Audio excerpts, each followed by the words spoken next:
혹시 이런 경험 있으신가요? 극장에서 정말 재밌게 본 영화를 나중에 집에서 스마트폰으로 다시 보는데, 와, 색감이 거의 똑같은 거예요. 이게 어떻게 가능할까요? 오늘은 바로 이 마법 같은 일관성을 만들어내는 영화계의 보이지 않는 영웅 ACES 시스템에 대해 한번 깊이 파고들어 보겠습니다. 자, 이게 사실 얼마나 대단한 일이냐면요. 한번 상상해 보세요.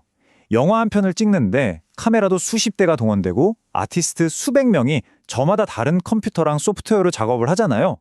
그리고 그걸 전 세계 수천 개의 완전 다른 스크린으로 보여주는데도 감독이 처음에 이 색깔 하고 생각했던 그 느낌을 그대로 유지한다는 거거든요. 이건 보통 일이 아니죠. 정말 어마어마한 기술적인 도전 과제입니다. 바로 이 엄청난 색상의 혼돈을 딱 정리하기 위해서 만들어진 시스템이 있습니다. 이름하여 ACES. 근데 더 놀라운 건 이걸 누가 만들었냐는 건데요. 바로 매년 오스카상을 수여하는 바로 그곳, 아카데미에서 만들었다는 사실입니다. ACES, 풀네임은 아카데미 색채 인코딩 시스템인데요. 쉽게 말해서 영화계의 색상 표준어라고 생각하시면 돼요. 전 세계 모든 영화 제작자들이 빨간색 하면 다 똑같은 그 빨간색을 떠올리게 만드는 그런 공통의 언어를 만들어준 거죠. 실제로 영화 아노라의 컬러리스트가 이런 말을 했어요. 모두가 같은 걸 보고 같은 언어로 작업할 때 더 좋은 결과가 나온다고요. 그러니까 ACES는 그냥 기술이 아닌 거예요. 모든 스태프가 감독님이 원한 파란색이 바로 이거구나 하고 똑같이 이해하게 만드는 아주 중요한 소통의 도구인 셈이죠. 자, 그럼 이 색상 표준어라는 게 실제 영화 현장에서는 어떻게 쓰일까요? 지금부터 서로 다른 분야에 있는 전문가 3명의 이야기를 통해서 한번 생생하게 들여다보겠습니다. 첫 번째 주인공은 컬러리스트 프란체스코 덴조인데요. 이분은 리드맨플로우 같은 리얼리티 TV쇼를 주로 작업해요. 이런 현장은요, 조명도 예측 불가능하고 카메라도 여러 대가 정신없이 돌아가잖아요. 정말 순발력이 생명인 곳이죠. 이런 프란체스코에게 ACES 2.0은 정말 구세주 같았다고 해요. 왼쪽에 보이는 저 날카로운 파란색 LED 조명. 저런 게 컬러리스트들한테는 진짜 악몽이거든요. 색이 깨지고 보기 싫게 뭉개지기 일쑤니까요. 그런데 오른쪽으로 한번 보세요. 똑같은 장면인데도 ACES 2.0을 적용하니까 훨씬 부드럽고 뭐랄까 영화적인 느낌으로 바뀌었죠. 인공적인 느낌이 싹 사라졌습니다. 두 번째 이야기는 바로 아카데미 최우수 작품상 수상작 아노라의 컬러리스트 앨리스터 아놀드의 이야기입니다. 이분의 고민은 조금 차원이 달랐어요. 단순히 기술적인 문제를 해결하는 걸 넘어서 이 영화가 남길 예술적인 유산을 어떻게 지켜낼 것인가 하는 거였죠. 앨리스터는 ACES를 두고 이렇게 말합니다. 내 작업이 내가 의도한 그대로 영원히 살아남을 거라고 확신한다고요. 와, 정말 대단한 자신감이죠. ACES가 그에게는 일종의 아티스트를 위한 안전망인 거예요. 수십 년이 지나도 내 예술적인 선택이 변질되지 않을 거라는 그런 믿음의 보증수표 같은 거죠. 아니, 이게 왜 그렇게까지 중요할까요? 생각해보면 영화 한 편이 나오면요, 극장용, 넷플릭스 같은 스트리밍용, 블루레이용 이렇게 보통 5개에서 많게는 10개까지 버전이 다 달라요. 이 모든 버전에서 색감이 제멋대로라면 큰일 나겠죠? ACES가 제공하는 바로 그 일관성이 절대적으로 필요한 이유입니다. 자, 마지막 세 번째 주인공은 드림웍스 애니메이션의 제프 버즈버그입니다. 와일드 로봇이라는 작품에서 이분이 마주한 과제는 좀 독특했어요. 분명 컴퓨터로 만든 디지털 세상인데 이걸 어떻게 하면 마치 손으로 직접 그린 것처럼 따뜻하게 만들 수 있을까 하는 거였죠. 그 과정을 한번 들여다볼까요? 기존에 쓰던 sRGB라는 색상 표준은 너무 한계가 명확했어요.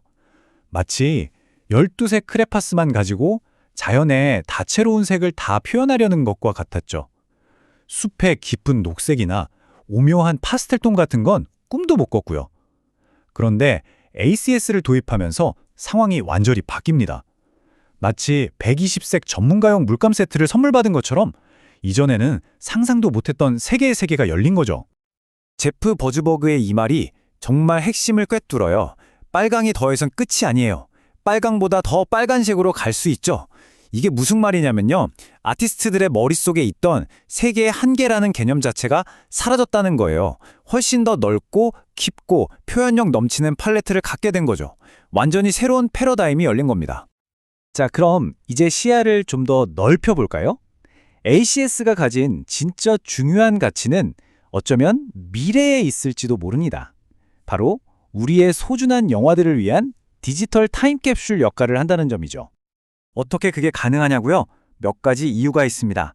우선 ACS는 누구나 쓸 수 있는 오픈소스 파일 형식을 써요. 수십 년 뒤에 어떤 회사가 사라져도 이 파일은 열 수 있다는 거죠.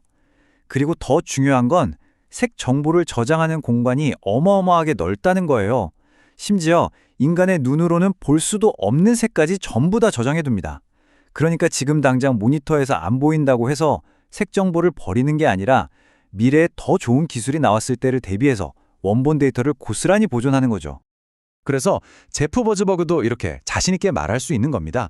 하드웨어가 어떻게 변하던 우리는 얼마든지 적응할 수 있다고요. 기술이 아무리 발전해도 오늘 우리가 만든 이 예술 작품의 본질만큼은 절대 훼손되지 않을 거라는 강력한 믿음이죠. 자, 그럼 결론을 한번 내려볼까요? 이토록 복잡하고 대단한 기술이 결국 그러니까 영화를 만들고 사랑하는 사람들에게 주는 진짜 혜택은 뭘까요? 핵심은 딱 한 단어? 예측 가능성입니다.